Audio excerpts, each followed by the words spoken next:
Okay, अभी हम लोग जो है ना, मैं जहाँ पे मैंने आप लोगों को बताया था कि आज मैं एक अरसे बाद एक काम करूँगा। और काम ये होगा जनाब के नाले की सफाई करनी है। और ये काम वो है जो मैं काफ़ी अर्सा पहले करता रहा हूँ और बड़ा मज़े का काम है। इसमें बहुत एक्सरसाइज होती है और बाजुओं की एक्सरसाइज बहुत ज़्यादा होती है और पसीना बहुत ज़्यादा निकलता है। 7 साल बाद आज मैं ये काम करूँगा और ये एक चैलेंज है हमारे लिए। सो आइए मैं आप लोगों को साथ दिखाता हूँ, ठीक है। ये देखें, ये ऐसे नाले की सफाई करते हैं आप लोग जैसे देख रहे हैं। और ये नाले की सफाई इस वजह से की जाती है ताकि फसलों को पानी जो है ना लगाया जा सके और पानी रवानगी के साथ आगे निकल सके। इन जो इसके अंदर जो घास उग जाता है नाले के अंदर, या लाइक इसका अगर सफाई ना हुई हो तो वो पानी इनसे के साथ रुक के उसकी जो स्पीड है, रफ्तार है, वो थोड़ी हो जाती है। तो सलमान, ये देखो मेहनती बच्चे हैं। अच्छा, जब मैं इस बच्चे की उम्र का था तब से मैंने खेती बाड़ी के काम स्टार्ट किए थे और उसके बाद फिर आजकल मौजे हैं भाई। आजकल विले रहते हैं हम लोग, हैं क्यों सलमान? हाँ जी, वेले रहते हैं ना हम लोग। और तुम? ले जी, अभी मैं आप लोगों को नाले की सफाई करके दिखाता हूँ।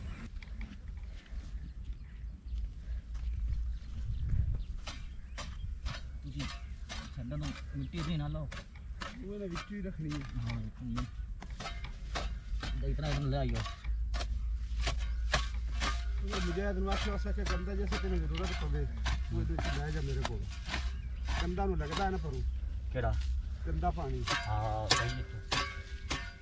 अरे ना गवारी दीवारी की 3000 का खर्चा हो गया कैसे। हाँ, उन्हें सिर्फ आप तेल ही पता करना।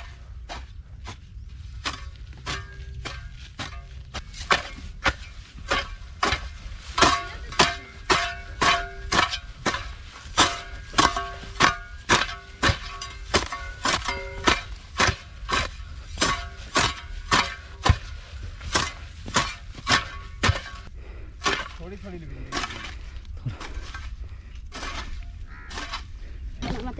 अच्छा जी, थोड़ा सा काम हमने किया है और सांस फूल गया था हमारा। उसके रीज़न जैसे मैं पहले भी बता चुका हूँ आप लोगों को कि 7-8 साल बाद मैंने ये काम किया है आज। तो ज़ाहिर सी बात, इतने सालों बाद आप कोई भी काम करेंगे तो आपका पहले दिन आपको ज़रा थोड़ा मुश्किल पेश आएगी। लेकिन ये है कि मतलब इतना मुश्किल नहीं है काम। जो बंदा करता रहता है ना उसके लिए मुश्किल नहीं है। जिसको इसकी टेक्निक आती है, जिसको कस्सी चलाना आता है, उसके लिए मुश्किल नहीं है। और ये है कि जिन लोगों को कस्सी चलाना नहीं आता उनके लिए मुश्किल हो सकती है। बट जिनको टेक्निक आती है ना इस कस्सी को, क्योंकि ये कस्सी लाइक ये बहुत ज़्यादा ख़तरनाक भी होती है। जब आपने इसको चलाना होता है तो अगर आपको ये चलाना नहीं आती तो आपको ये पाँव पे लग सकती है, आपकी टांग पे लग सकती है, जिससे आपको बहुत ज़्यादा फ्रैक्चर हो सकता है। तो बड़ी ख्याल से इसको चलाना पड़ता है। और यकीन मानिए कि ये जो कस्सी है ना, ये किसान का एक जेवर है, आप लोग कह लें ये किसान के एक हथियार है। और ऐसे बहुत सारे औजार जो किसान के हथियार हैं, उसके बगैर खेती बाड़ी करना बहुत मुश्किल होता है। कस्सी, पहले वक्तों में बैल किसान के औजार हुआ करते थे, जो हल होते थे वो किसान के औजार हुआ करते थे। लेकिन आजकल के दौर में अब बैलों की जगह पे ट्रैक्टर आ चुका है और जो जदीद मशीनरी है वो उसकी जगह ले चुकी है।